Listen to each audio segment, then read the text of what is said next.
Hello' guys, কি খবৰ? ভালে আছেনে? আজি আপোনালোকক দেখুৱাম আপোনাৰ টাটা মেজিকৰ ইঞ্জিন অইল চেঞ্জ কৰা। বলক পলম নকৰি ভিডিঅ'টো আৰম্ভ কৰোঁ। এইটো ড্ৰেইন প্লাগ হয়। ড্ৰেইন প্লাগটো খুলি থকা হৈছে। এতিয়া খুলি হৈ গ'ল, মবিল পৰি আছে। মবিল ফিল্টাৰটো খুলি থকা হৈছে বৰ্তমান। ফাইনেলি আমাৰ মবিল পৰি শেষ হৈ গ'ল। এতিয়া ড্ৰেইন প্লাগ লগাব লাগে। এয়া ড্ৰেইন প্লাগ লগাই থকা হৈছে।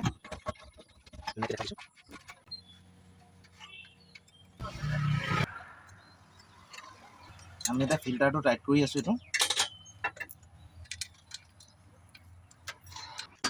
খুলি দিলোঁ। এইটো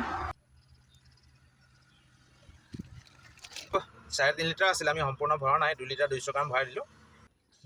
ফাইনেলি হৈ গ'ল আমাৰ মবিল চেঞ্জ কৰা কামটো। কেনেকুৱা লাগিলে দেখি লাইক, কমেণ্ট, শ্বেয়াৰ, ছাবস্ক্ৰাইব কৰিবলৈ নাপাহৰিবা আৰু মোৰ ফেচবুকৰ পেজটো ফ'ল' কৰি দিব দেই।